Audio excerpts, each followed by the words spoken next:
Hello everyone, how are you today? I hope you are fine. Ketemu lagi dengan saya, Mr. Tohang, dalam Studying English. Well, today we are going to study about present simple tense. Present simple tense. Dan sering sekali orang hanya menyebutnya present tense. It's okay, no problem ya. Present simple tense. Apa itu present simple tense? Present simple tense adalah kalimat yang digunakan untuk menunjukkan kebiasaan, menunjukkan rutinitas, atau menunjukkan kebenaran umum. Ya, menunjukkan kebiasaan, menunjukkan rutinitas atau kebenaran umum. Seperti apa maksudnya kebiasaan? Misalnya, saya biasanya menggunakan dasi ke gereja. Ya. Yang rutinitas, namanya pun rutinitas, rutin, berarti ada aturannya, aturan waktunya, kurun waktunya teratur. Misalnya, kami makan 3 kali sehari. Dia pergi pulang kampung 2 kali sebulan. Jadi itu rutinitas, ya rutin. Kemudian kebenaran umum, ini fakta. Misalnya, ya ruangan ini wangi, ya itu kan kebenaran fakta. Dia mempunyai 3 orang putri, nah, seperti itu. Itu present simple tense. Nah, ada beberapa poin yang perlu kita ketahui, ya, yaitu yang pertama mengenai time signals. Apa itu time signals? Ini penanda waktu, ya, penanda waktu. Baik, yang pertama ada yang menggunakan every, setiap, misalnya every day, ya, every week, setiap hari, setiap minggu, every month, every year, dan seterusnya. Nah, selain yang seperti ini ada juga model time signals-nya, penanda waktunya yang menggunakan model once a day. Misalnya, ini bisa diganti ya. Once a day, sekali sehari. Nah, atau twice a week, 2 kali seminggu misalnya ya. Atau 3 times a month, itu ya, 3 times a month, atau 4 times a year. Nah, ini bisa diganti, artinya begini, bisa once a week, bisa once a month, bisa once a year, bisa juga twice a day, 3 times a week, 3 times a day, 4 times a month, 4 times a day, boleh ya. Itu. Baik. Selanjutnya, present simple tense ini ada 2 bagian ya. Ada yang menggunakan kata kerja with verb atau sering disebut dia verbal ya. Kita lihat dulu yang pertama yang with verb. Nanti ada yang tanpa kata kerja. Sekarang yang with dulu, yang dengan kata kerja. Nah, kalau yang dengan kata kerja, coba kita ingat kembali kata kerja dalam pertemuan selanjutnya. Ya, ada 5 tingkatan kata kerja. Ya, yaitu yang mana? Verb 1, verb 1 plus SES, verb 1 plus ing, verb 2, and verb 3. Kita buat misalnya, ini sekedar mengulang ya. Misalnya nih, yang go verb 1-nya, maka yang verb 1 plus SES-nya apa? Goes. Verb 1 plus ing-nya going. Verb 2-nya went. Verb 3 gone. Baik. Nah, untuk present simple tense, mana verb yang kita gunakan? Ya. Apakah bisa semua? Oh, tidak, ya. Kita hanya bisa menggunakan verb 1 or verb 1 plus SES. Jadi yang ini dan yang ini. yang bisa kita gunakan, ya. Tentu saja tidak suka-suka kita, ya. Nah, kemudian nanti auxiliary kata bantunya kita menggunakan do atau does. Nah, satu hal perlu kita ingat.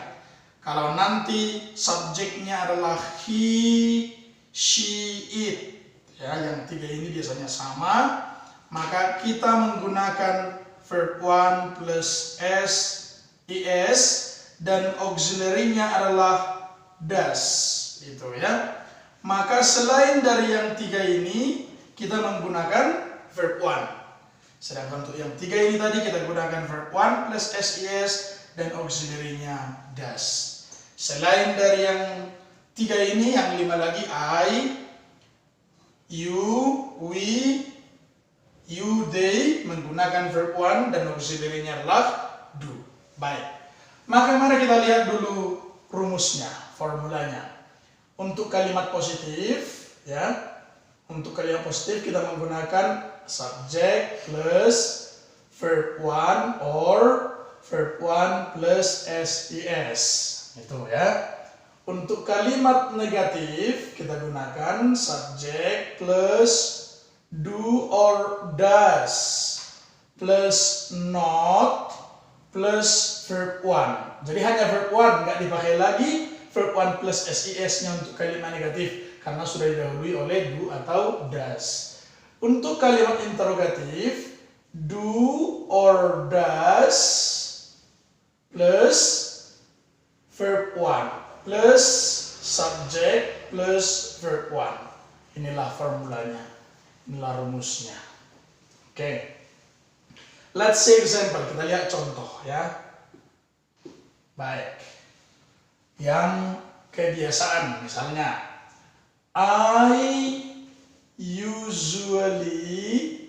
saya biasanya memakai dasi, ya.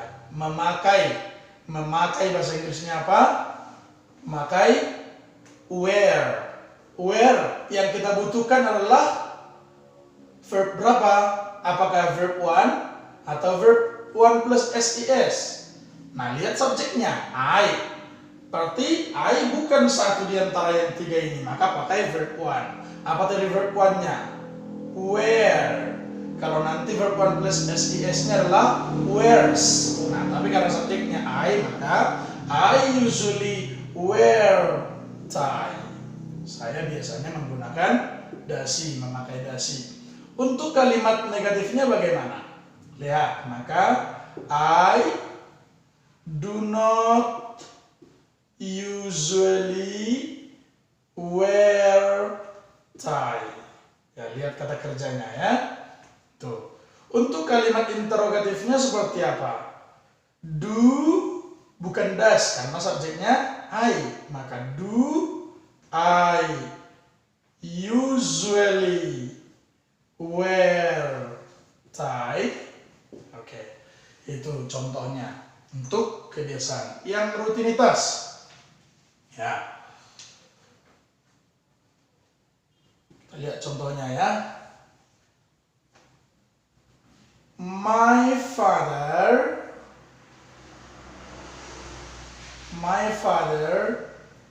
pergi ke kantor.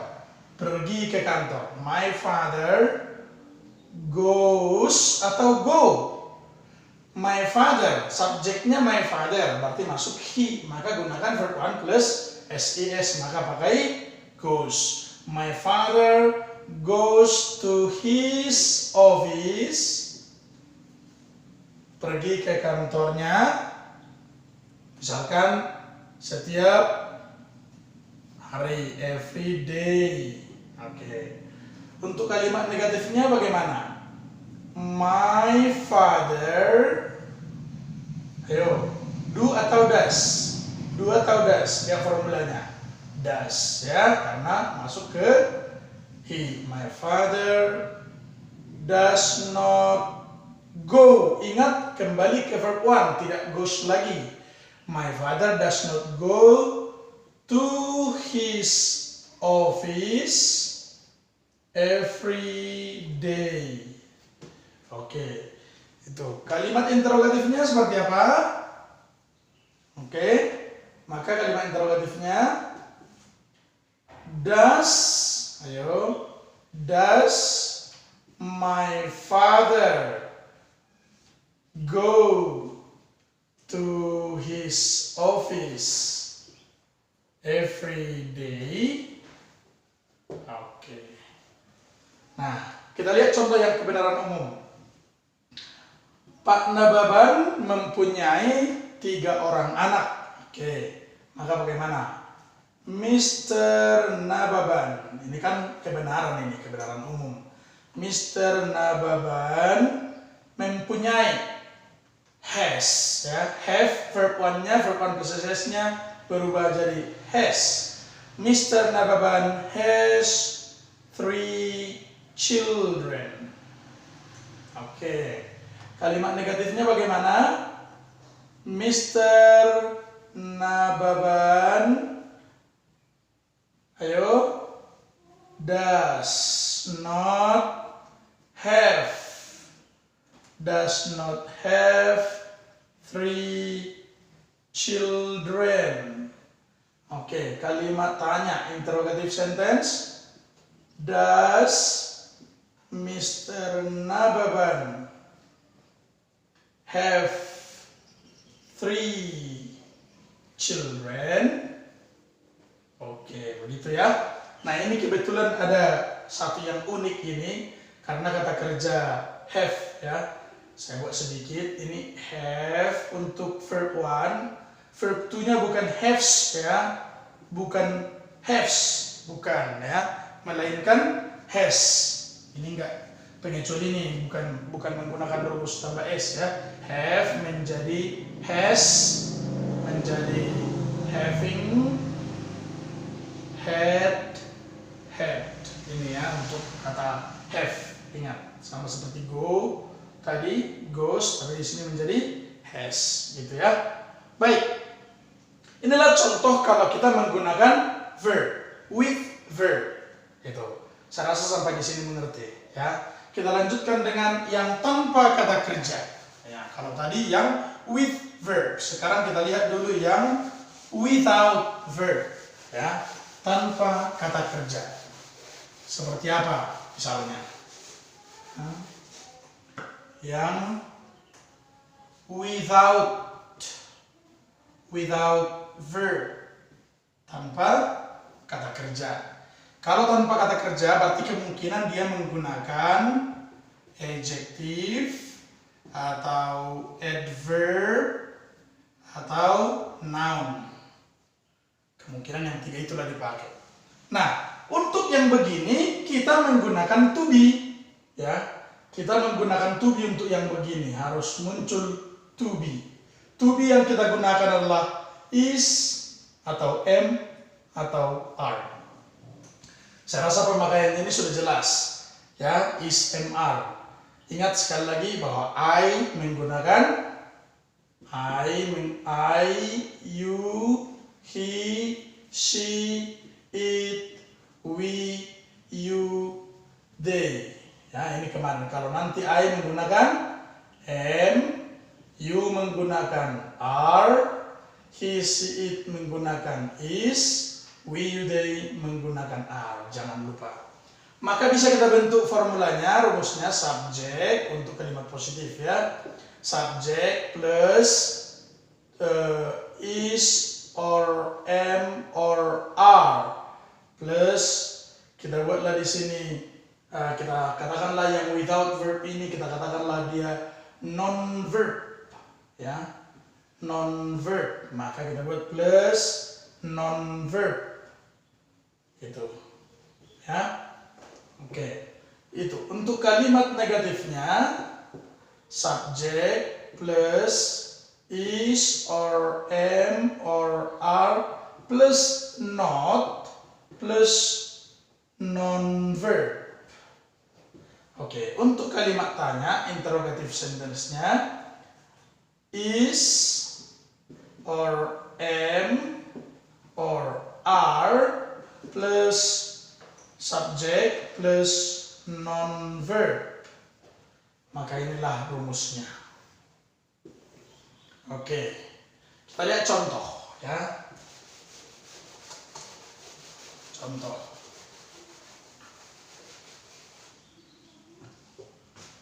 Ya, yang positifnya misalnya my sister masuk ke she, pasangannya is ya.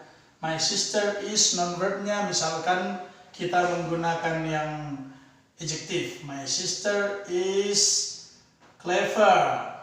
Oke, itu. Untuk kalimat negatifnya, my sister is not, atau bisa disingkat isn't ya. My sister is not clever. Untuk interrogative sentence-nya, is my sister clever? Oke. Itu untuk yang kata sifat. Kita lihat contohnya yang adverb, kata keterangan ya. Oke. Dino and Dani berada di mana misalnya? Berada di dapur ya. Dino and Dani are in the kitchen. Ya. Untuk kalimat negatifnya bagaimana? Dino and Dani. Bagaimana? Ini jelaskan kenapa pakai are, karena Dino and Dani masuk di, berarti Dino and Dani are. Dino and Dani are not in the kitchen. Oke. Interrogatifnya bagaimana? Pindahkan are-nya ke sini menjadi are Dino and Dani in the kitchen. Oke. Itu untuk yang adverb. Sekarang kita lihat untuk yang noun, yang kata benda ya. Oke.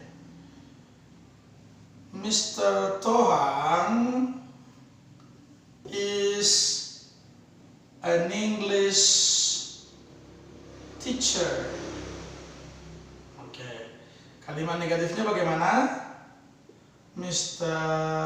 Tohang is not an English teacher. Bagaimana kalimat interrogatifnya?